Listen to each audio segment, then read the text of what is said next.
నమస్కారం అండి. This is hashtag you. 'Trisha, Vijay, Sangeetha' ఇది తమిళనాడులో నంతున ఒక పెద్ద టాపిక్.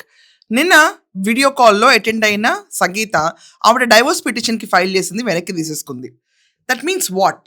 ఆవిడ ఇక్కడ త్రిషని ఇబ్బంది పెడదాం అనుకుంటుందా? లేకపోతే విజయ్‌ని ఇబ్బంది పెడదాం అనుకుంటుందా? ఇది ప్రజలకు అర్థం కావాలి. ఒక్కసారి డైవోర్స్ పిటిషన్ వెనక్కి తీసుకున్నంత మాత్రాన ఫోర్స్‌బుల్‌గా ఎళ్లి కాపురం అయితే చేయలేదు. డైవోర్స్ పిటిషన్ కనీసం కంటిన్యూ చేసి డైవోర్స్ సెటిల్మెంట్ కింద ప్రాపర్టీ తీసుకున్న ఎంతో కొంత లాభం ఉండేది. కానీ అది కూడా వద్దు అని చెప్పి పిటిషన్ వెనక్కి తీసుకుని ఈ రోజు ఆవిడ ఏం చేద్దామని, మనం ఒకసారి లా రూల్స్ చూసుకుంటే కనుక ఫోర్సబుల్గా ఆవిడ ఇంటికి వచ్చి అయితే కాపురం చేయలేదు, ఇంటికి కూడా రాలేదు. ఇంజంక్షన్ ఆర్డర్స్ తీసుకుంటారు దాని గురించి. No, she cannot come and stay. ఇది కాకుండా ఆవిడకి ఏమన్నా పోనీ సెటిల్మెంట్ ఆఫ్ ప్రాపర్టీస్ ఇవన్నీ దొరుకుతాయా? అవి దొరకవు. ఆవిడ క్లియర్గా కోరుకుంది ఒక అమౌంట్ ఆఫ్ క్యాష్. అది కాకుండా ఆవిడ అడిగింది విజయ్ నివసిస్తున్న ఇండ్లు కూడా ఆవిడ కావాలి అని చెప్పి డిమాండ్ పెట్టింది ఆవిడ. అవన్నీ వెనక్కి వెళ్ళిపోయినట్టే. ఇప్పుడు ఏ సెటిల్మెంట్లోనూ ఏ పోర్షన్ ఆఫ్ ప్రాపర్టీ విజయ్ది ఏది అటాచ్ అవ్వదు, ఏది ఆవిడ తీసుకోలేదు. ఇంకా అది కాకుండా ఇప్పుడు కోర్ట్స్ అన్నీ కూడా, సుప్రీం కోర్ట్ ఏమన్నారు, సహజీవనాన్ని లీగలైజ్ చేస్తారు. ఎస్, వాళ్ళిద్దరు కలిసి ఉండొచ్చు, అది ఒక గ్రౌండ్ ఫర్ డివోర్స్ అవుతుంది అంతే. కానీ ఇప్పుడు డివోర్సే వద్దంటుంది. ఎంతకాలం అని ఇలా సహిస్తా ఊరుకుంటుంది. చాలా సంఘటనలు చూస్తాం మనం. సెకండ్ వైఫ్ కింద చాలామంది సెటిల్ అయిపోతారు. మొదటి వైఫ్ ఉండగానే, మ్యారేజ్ ఎగ్జిస్ట్ అవుతుండగానే చాలామంది సెకండ్ వైఫ్స్ కూడా ఉంటారు. For that matter Dharmendra, Hema Malini, దాని తర్వాత బోనీ కపూర్, శ్రీదేవి, ఇవన్నీ చాలా లైవ్ ఎగ్జాంపుల్స్. మనకి స్టాల్ వాట్స్లో మనకు కనిపించే live examples. First wife exist అవుతా ఉండగానే సెకండ్ వైఫ్తో ఉంటారు. For that matter Karunanidhi. ఇప్పుడు సో కాల్డ్ ఉదయనిధికి ఎంతమంది స్టెప్ సిస్టర్స్ ఉన్నారో ఆయనకే తెలుసు, మోర్ దెన్ ఎనీవన్. కరుణానిధి గారి పెళ్ళి ఒక్కరితో జరిగింది. ఆయన భావతరంగాలతో, ఆయనకున్న కెపాసిటీ ఆఫ్ రైటింగ్ స్కిల్స్తో మ్యాచ్ అయ్యి ఇంకొక లేడీతో పుట్టినవాడే కనుమోజీ, అందరికీ తెలిసిన విషయం ఇది. సో రాజకీయంగా మళ్ళీ ఇంకో చూసుకుంటే జయలలిత పేరు కూడా చాలా వరకు ట్యాగ్ అయింది ఎంజీఆర్తో.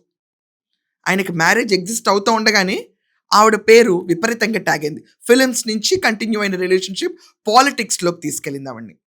సో ఇదేం కొత్త కాదు, సర్వసాధారణంగా జరుగుతున్న విషయమే. ఇక్కడ మారుతున్న పరిణామం ఏంటంటే, లేటెస్ట్ ట్రెండ్లో ఎంజీఆర్ విజయ్, దాని తర్వాత జయలలిత త్రిష. కానీ విచిత్రం ఏంటంటే, ఎంజీఆర్ ఫస్ట్ వైఫ్ని ఇంట్లోనే ఉంచుకున్నాడు, కానీ ఇక్కడ విజయ్ కనీసం సంగీతాన్ని ఇంట్లో కూడా ఉంచుకోలే. ఎవరిని ఏమీ బెదిరించలేని పరిస్థితిలో ఉన్నాయి ఈరోజు లాస్. చట్టాలు అంత ఈజీగా ఉన్నాయి, ఏది పడితే అది చేయొచ్చు, సహజీవనం ఉండొచ్చు.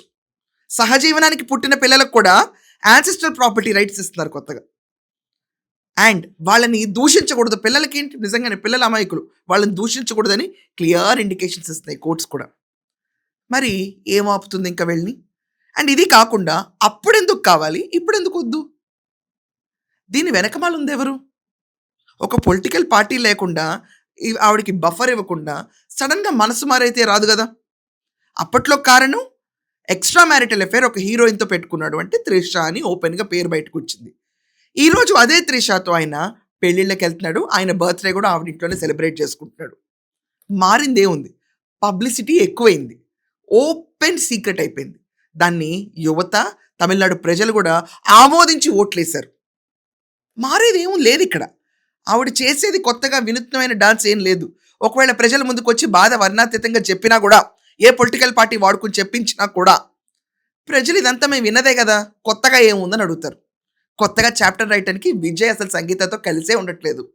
ఇంకేం రాయగలుగుతారు, ఏ సెంటిమెంట్ ఇవోక్ చేయగలుగుతారు? నా దృష్టిలో ఏదో ఒక పెద్ద ఫూలిష్ మూవ్ ఆవిడ చేసింది. అండ్ ఇది కాకుండా ఇప్పుడు డైవోర్స్ విజయ్ ఫైల్ చేయడు, ఆవిడే ఫైల్ చేసుకోవాలి. ఈ సీఎం అలా కూర్చుంటాడు, he will have his own patience.